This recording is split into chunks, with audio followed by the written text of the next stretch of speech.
नमस्कार।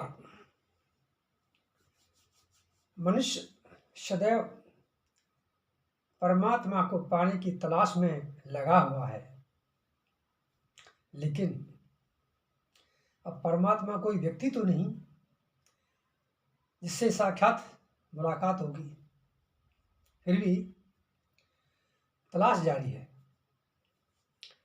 तू कैसा है, कहाँ है, मैं जानता नहीं, तेरी तलाश जारी है, दिल मानता नहीं। तलाश जारी रखना भी जरूरी है कि उसकी तलाश में अगर जीवन गुजर जाए तो बहुत अच्छा है। एक खुदा हटा दे पर्दा माया का, मेरा जीवन संवर जाएगा, तेरा खजाना न कम होगा, मेरा जहां बदल जाएगा। अगर परमात्मा मनुष्य के मन से इस माया के पर्दे को हटा दे तो निश्चित ही वह कुछ परमात्मा की ओर जाने लगेगा, उसे कुछ पहचानने लगेगा। आज का उपनिषद तैत्तिरीय उपनिषद, जिसमें 3 बल्लियां हैं, तीनों बल्लियों में अलग अलग कुछ व्याख्याएं दी गई हैं, जिनका मैं आगे वर्णन करूंगा।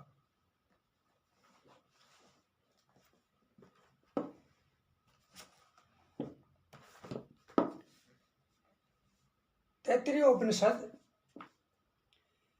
यह उपनिषद कृष्ण यजुर्वेद की तैत्तिरीय शाखा के तैत्तिरीय आरण्यक का एक भाग है।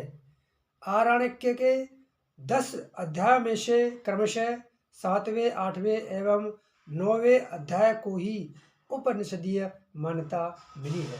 यानी 7वें, 8वें और 9वें जो आरण्यक हैं उनको ही उपनिषद की उपाधि दी गई है और उनको 3 वल्लियों में विभाजित किया गया है।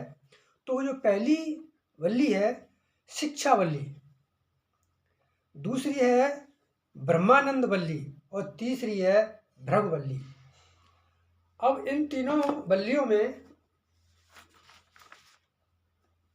पहली वल्ली शिक्षा वल्ली में साधना क्रम में ओंकार तथा भू भुव स्व मह आदि व्याहृतियों का वर्णन है, जो पहली वल्ली है। दूसरी ब्रह्मानंद वल्ली में इसमें अन्नमय, प्राणमय, मनोमय, विज्ञानमय, आनंदमय इन कोशों का ही कलेवर दिया हुआ है। तीसरी जो वल्ली है वो है भृगु वल्ली।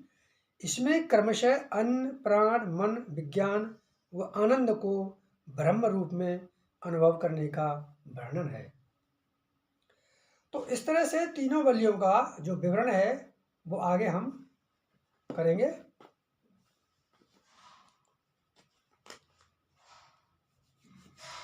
शिक्षा वल्ली के अंदर ओम, पहला शब्द ओम है, ओंकार। ओम ही ब्रह्म है, ओम ही प्रत्यक्ष जगत है, ओम ही इसकी अनुकृति है, ओम के ही द्वारा ही ब्रह्म को प्राप्त किया जा सकता है, ऐसा इसमें दिया हुआ है। आगे है भूव, यह व्याहुति पृथ्वी लोक है, यही अग्नि है, यही ऋग्वेद है, यही प्राण है। भुव, यह व्याहुति अंतरिक्ष लोक है, यही वायु है, यही सामवेद है, यही अपान है।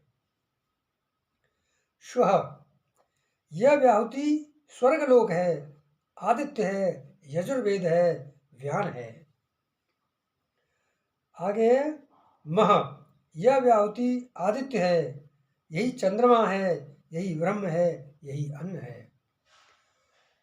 यह चारों व्याहतियों में एक एक के 4 भेद होने से कुल 16 व्याहतियाँ होती हैं और इस प्रकार इनको जो जानता है वह ब्रह्म को जान लेता है, ऐसा इसमें बताया गया है।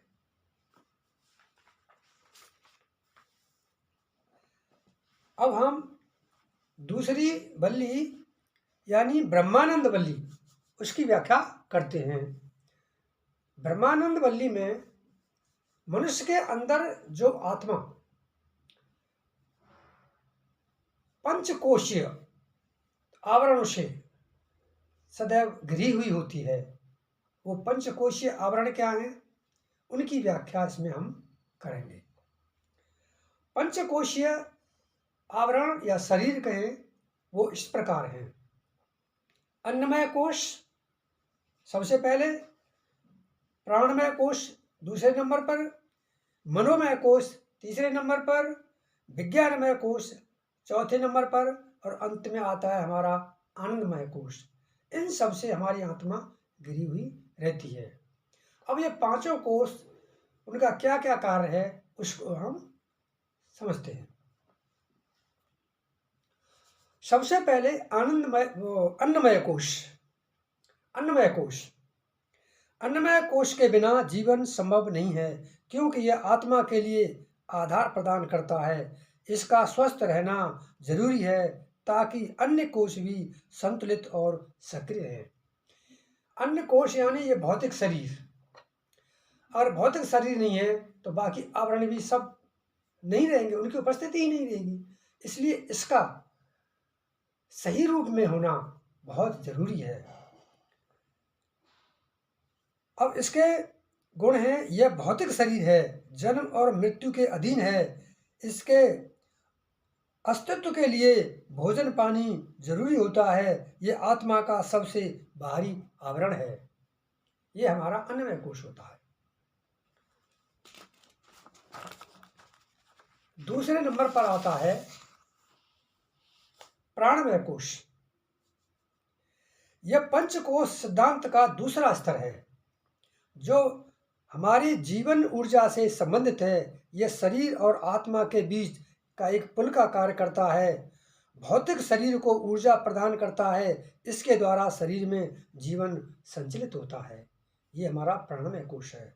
प्राण मतलब होता है जीवन शक्ति। अब ये ऊर्जा का स्रोत है, और हमारे जो पांच प्रमुख जो प्राण हैं वो इस प्रकार हैं। प्राण, अपान, शमान, उदान, व्यान। प्राणों का क्या कार्य है? ये श्वास ऊर्जा को संतुलित करते हैं।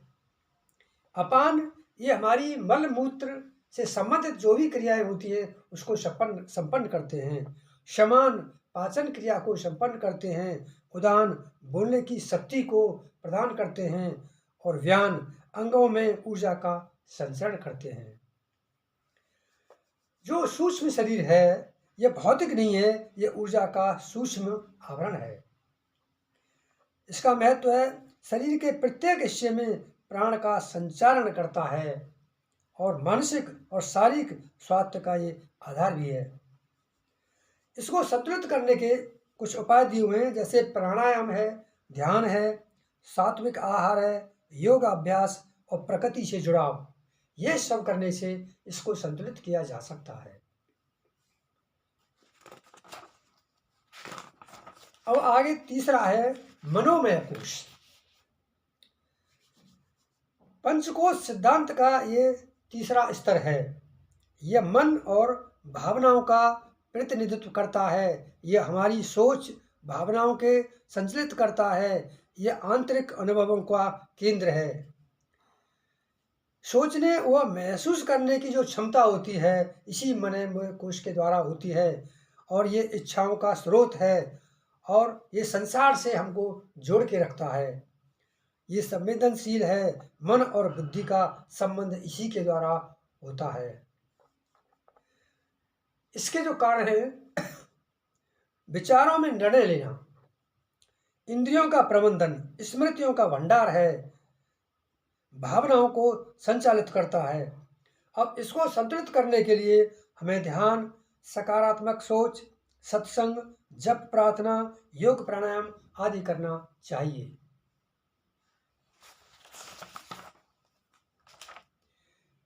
चौथा जो कोश है, आवरण है, विज्ञानमय कोश है।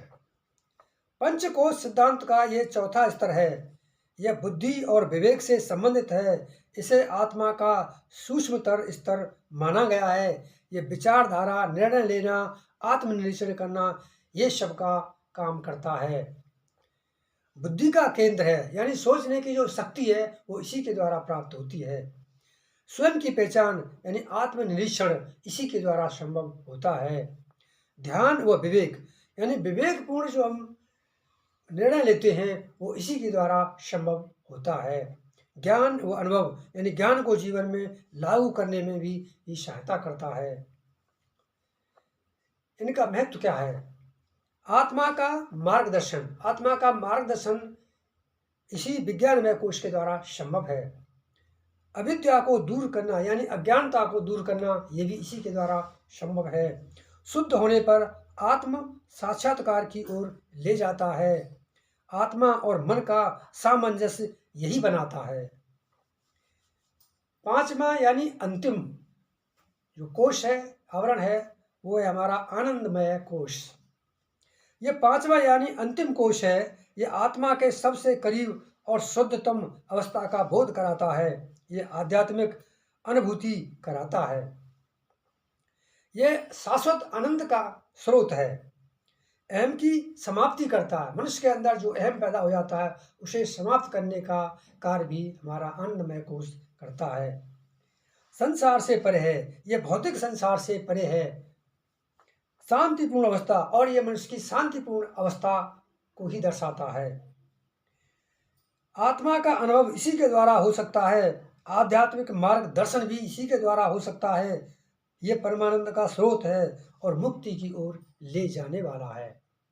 तो इस तरीके से जो हमारे पंचकोशीय आवरण है वो सब आत्मा के बाहरी आवरण हैं जो इस तरह से दिए गए हैं। अब हमारा तीसरी बल्ली, उसकी व्याख्या हम देखते हैं।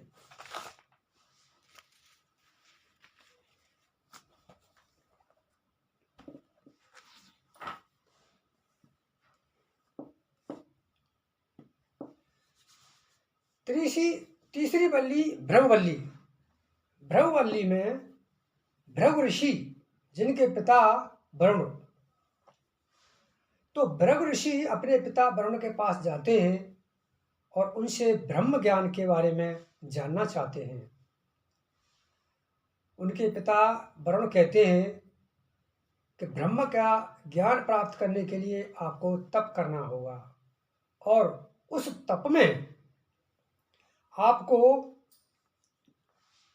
अन्न प्राण चक्षु स्त्रोत्र मन और वाणी ये सब उस ब्रह्म की प्राप्ति के साधन हैं और ये सब तप के द्वारा ही प्राप्त हो सकते हैं। तब भृगु वारुणी अपने पिता देव वरुण के पास गए और बोले, हे भगवान मुझे ब्रह्म का उपदेश करें।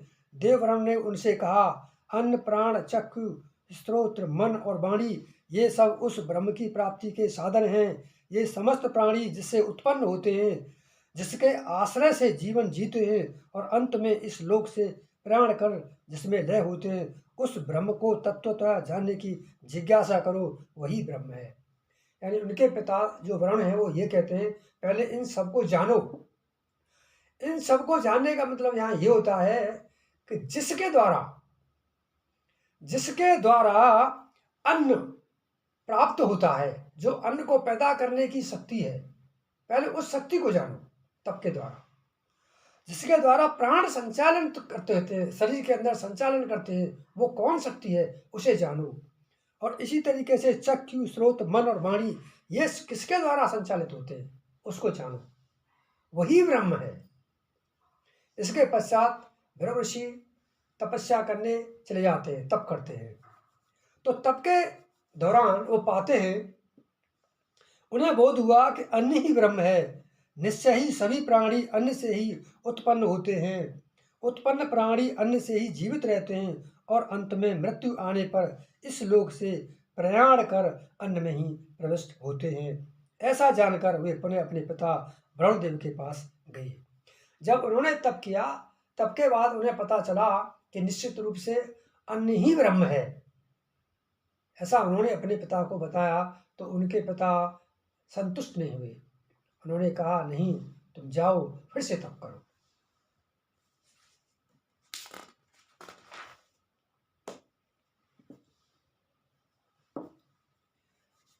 आगे फिर तप करने जाते हैं भृगु ऋषि और उन्हें बोध हुआ कि प्राण ही ब्रह्म है। यथार्थ में सभी प्राणी प्राण से ही उत्पन्न होते हैं, उत्पत्ति के बाद प्राण से ही जीवित रहते हैं और अंत में इस लोक से प्रयाण कर प्राण में ही प्रविष्ट होते हैं। ये सब जब जानने के बाद कि प्राण ही ब्रह्म है, और फिर अपने पिता के पास जाते हैं तो पिता फिर भी संतुष्ट उनसे नहीं होते हैं और कहते हैं नहीं, अभी और तप करो। और ये कह करके वो फिर से भृगु ऋषि तप करने के लिए चले जाते हैं।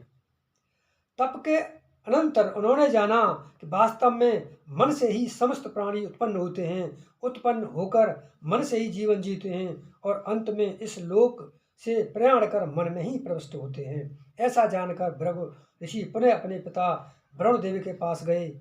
अपने ज्ञान बोध का पूर्ण समर्थन न मिलने पर पुनः कहा, भगवान यथार्थ में ब्रह्म क्या है उसका बोध कराएं। देव ब्रह्म ने कहा, तप से उस ब्रह्म के यथार्थ स्वरूप को जानो, तप ही ब्रह्म है। भृगु ऋषि पुनः तप करने लगे।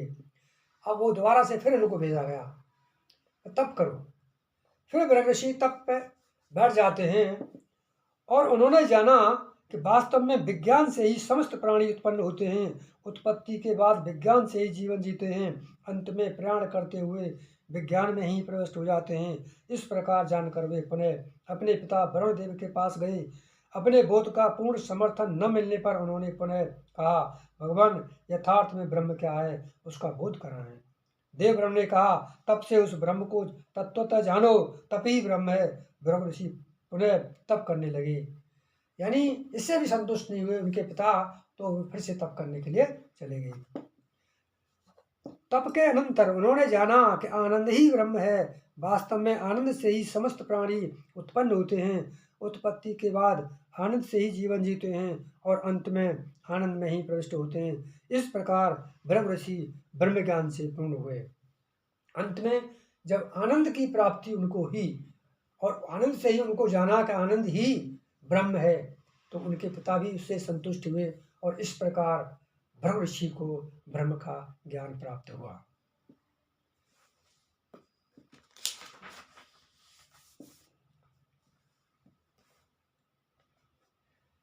अंत में इस वल्ली में दिया हुआ है, वह परमात्मा वाणी में रक्षक शक्ति के रूप में है, प्राण और अपान में प्रदाता और रक्षक दोनों सामर्थ्य वाला है। वो हाथों में कर्म करने की शक्ति, पैरों में गति सामर्थ्य, गुदा में विसर्जन शक्ति के रूप में स्थित है। यह उस ब्रह्म की मानसी सत्ता का वर्णन है। अब उसकी देवी सत्ता का वर्णन करते हैं। वह वृष्टि में तृप्ति है, बिजली में शक्ति है, पशुओं में यश, ग्रहों नक्षत्रों में ज्योति, उपस्थ में प्रजनन, सामर्थ्य, वीर्य और आनंद रूप में सन्निहित है। वह आकाश में व्यापक विश्व, पृथक जगत रूप में स्थित है। वह परमात्मा सबका आधारभूत है। इस प्रकार इस उपनिषद 33वें उपनिषद का समापन करता हूँ। नमस्कार।